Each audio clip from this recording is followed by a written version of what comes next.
Hola a todos, bienvenidos a nuestra cuarta clase correspondiente a esta asignatura de eh, evaluación en poblaciones especiales, cuarta clase teórica en este caso, en la cual nosotros nos vamos a enfocar principalmente en la valoración de la capacidad cardiorrespiratoria. Ya esta clase la vamos a dividir en dos partes.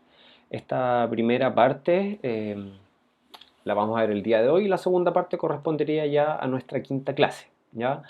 Por tanto, la idea de esta conversación que yo les voy a entregar a ustedes principalmente está orientada hacia ir reconociendo, ¿cierto? Irles entregando algunas herramientas correspondientes a la evaluación de esta capacidad cardiorrespiratoria, ¿cierto? Donde yo les voy a dar una breve descripción, a pesar de que los talleres prácticos lo hemos visto, ¿cierto? En estos talleres a distancia.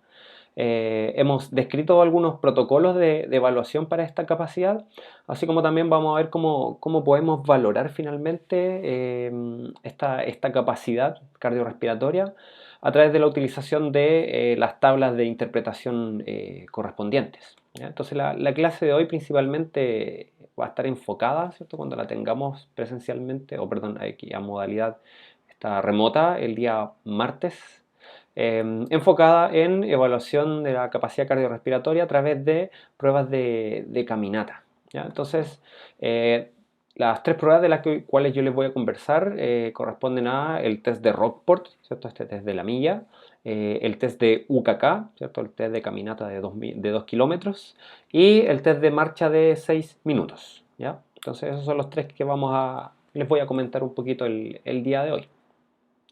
Entonces, el primer test corresponde al test de Rockport, que es un test en el cual, como bien nosotros sabemos, el test de la milla, por tanto, la persona tiene que caminar 1609 metros, ¿cierto? Eso es lo que corresponde a una milla. Entonces, si nosotros tenemos una pista atlética donde la persona recorre 400 metros por cada vuelta, la persona tendría que dar 4 vueltas, ¿cierto?, a esta pista y más agregarle 9 metros. Ahora, si no contamos nosotros con esta pista atlética, por las condiciones obviamente en las que estamos hoy en día, podemos hacerlo si tenemos un patio amplio o quizás ahí en nuestro pasaje, en nuestra calle, con el fin de que la persona pueda recorrer estos 1609 metros, pero con la característica de que la prueba debe ser ojalá en forma de óvalo y no que tengamos un cono donde nosotros tengamos que hacer una rotación, ¿cierto?, sobre un pie de apoyo, lo cual al dar varias vueltas en este circuito que ustedes generarían pueda llegar a desencadenar en alguna lesión en la rodilla, ¿cierto? Tanto utilización de este pie de pivot, ¿ya? Entonces, este test de Rockport es una prueba que es de tipo indirecta para valorar esta capacidad, ¿cierto? Y a la vez es de tipo submaximal. Y que nos va a permitir predecir el consumo máximo de oxígeno de una persona. ¿Ya? Dentro de lo que nos pide este protocolo es que nosotros lo hagamos a la mayor velocidad de caminata posible, ¿ya? Sin llegar a trotar, sin llegar a correr, sino que sea la mayor velocidad de caminata posible. ¿Ya? Entonces, ¿qué es lo que nosotros tenemos que valorar dentro de esta prueba? Tenemos que valorar el peso corporal, debemos tener la edad de la persona, el sexo, el tiempo que demora en recorrer estos 1609 metros y la frecuencia cardíaca al finalizar la prueba. ¿Ya? Entonces, todos esos datos nosotros los necesitamos para poder calcular el consumo máximo de oxígeno de la persona, ¿cierto? Dentro de los datos aquí específicos, lo que nos pide es que el sexo se reemplace por 0 si es que es mujer o por un 1 si es que es un hombre, ¿cierto? Y esto hace diferencia principalmente a que el hombre tiene mayor cantidad de masa muscular, por tanto consume mayor cantidad de oxígeno que la mujer. Y en cuanto al tiempo, lo que nos pide es que sea transformado a minutos, ¿cierto? Si tenemos 18 minutos, ¿cierto? Si la persona se demoró con 31 segundos, esos 31 segundos tenemos que transformarlos en minutos, ¿cierto? A través de la división, ¿cierto?, de los segundos dividido en 60, ¿ya? Entonces, si se demoró 18 minutos 31 segundos, los segundos, o sea, los 31 segundos los dividimos en 60, ¿ya? Y ahí nos daría los decimales que le agregaríamos a estos 18 minutos, ¿ya? Entonces, reemplazando nosotros la ecuación, podríamos llegar finalmente a calcular el consumo máximo de oxígeno de esta persona y a través de la tabla de interpretación de consumo máximo de oxígeno podríamos nosotros finalmente reconocer si es que tiene un buen, cierto, bajo, regular, excelente, superior consumo máximo de oxígeno. Entonces, dentro de las características que tiene esta prueba es que puede ser totalmente aplicable a cualquier población, ¿cierto? Sea hombre, sea mujer, sea persona sedentaria, sea persona con sobrepeso, sea una persona con diabetes, ¿cierto? Al ser una prueba submáxima y de caminata, es totalmente aplicable a estas poblaciones especiales que nosotros estamos tratando de aplicar, ¿ya? Em, Como segunda prueba tenemos el test de UKK, que también es una prueba de caminata en la cual la persona debe caminar 2 kilómetros y nos permite evaluar el consumo máximo de oxígeno en personas entre los 20 y los 65 años, ¿ya? Ese es como el rango ideal de evaluación de esta prueba, pero igual se puede aplicar en personas de más de 65 años, ¿ya?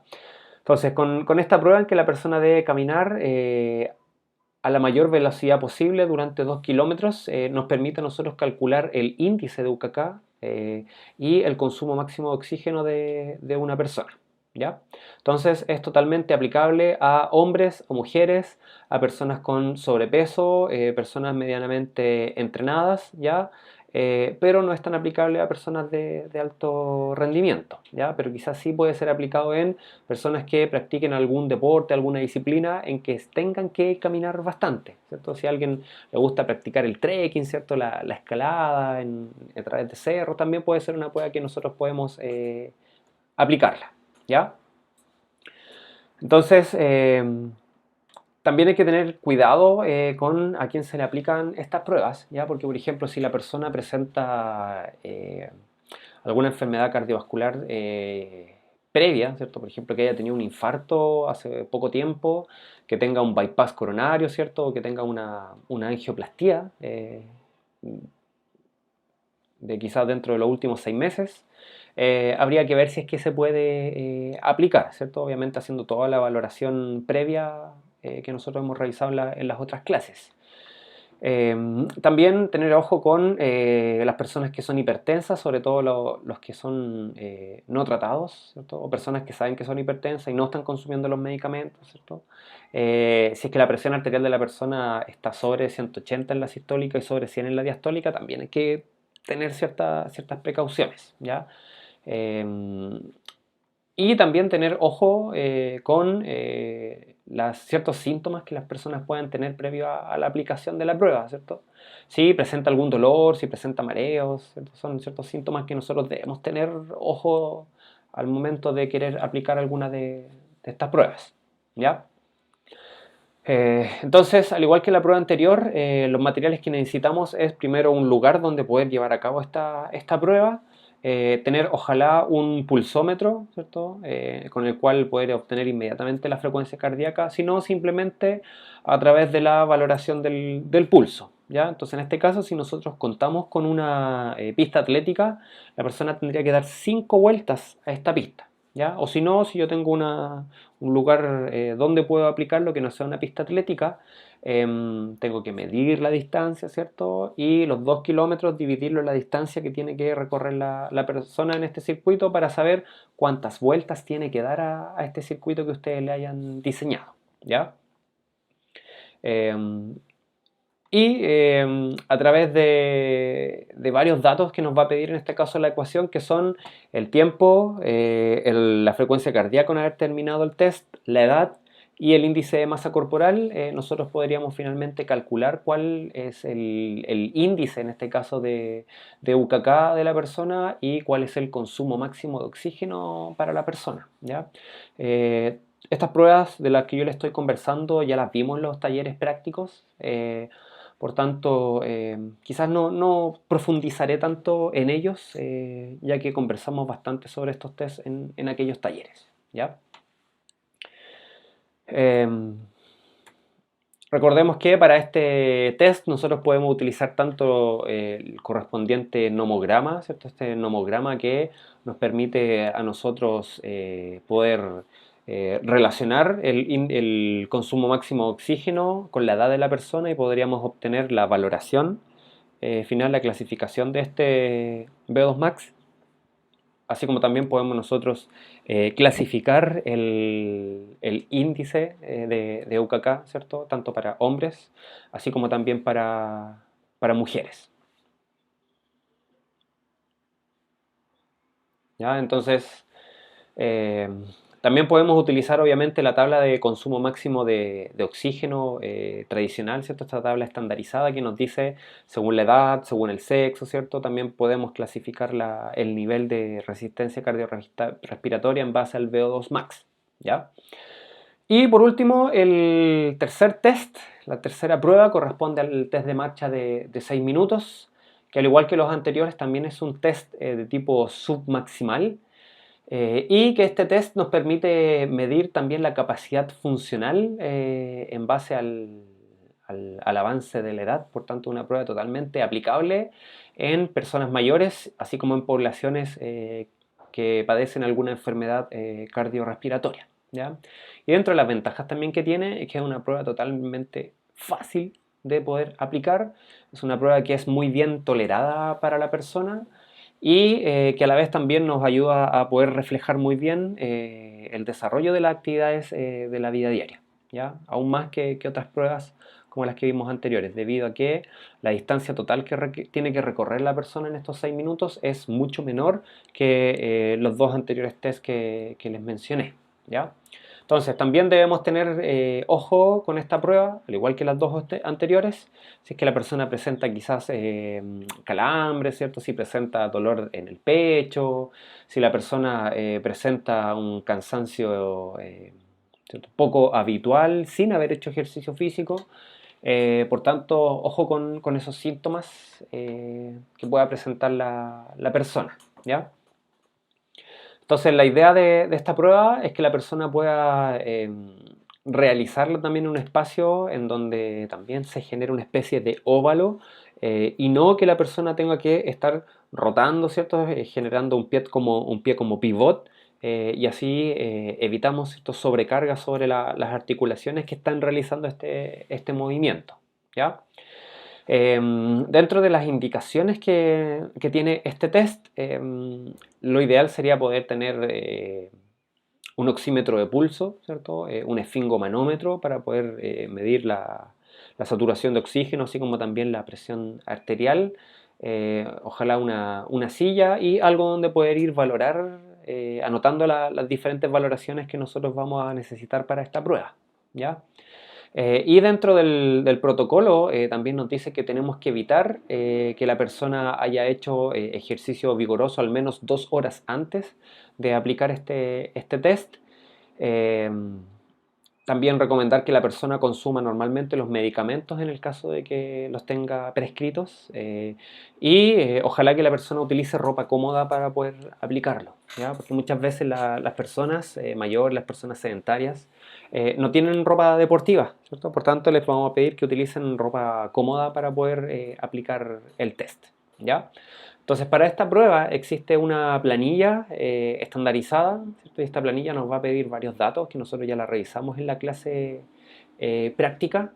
Y en la parte inferior de esta planilla viene la ecuación correspondiente a Enright y Cherry, la cual a nosotros nos permite calcular cuál es la distancia que debería recorrer la persona para esta prueba en base a su talla, su edad y el peso, ¿ya? Entonces, en base a esa ecuación, nosotros finalmente vamos a predecir cuánto es la distancia que debería recorrer la persona, ¿cierto? Y una vez que hayamos terminado de aplicar el test, tenemos que comparar, ¿cierto?, cuál fue la distancia real versus la distancia teórica que debería haber recorrido, ¿cierto? Y así podemos hacer un cálculo del porcentaje de distancia recorrida. La ideal sería que la persona recorra al menos el 100% o más de la distancia predictiva, eh, obviamente por sobre un porcentaje inferior a lo que debería haber recorrido, ¿ya? Así como también esta prueba a nosotros nos permite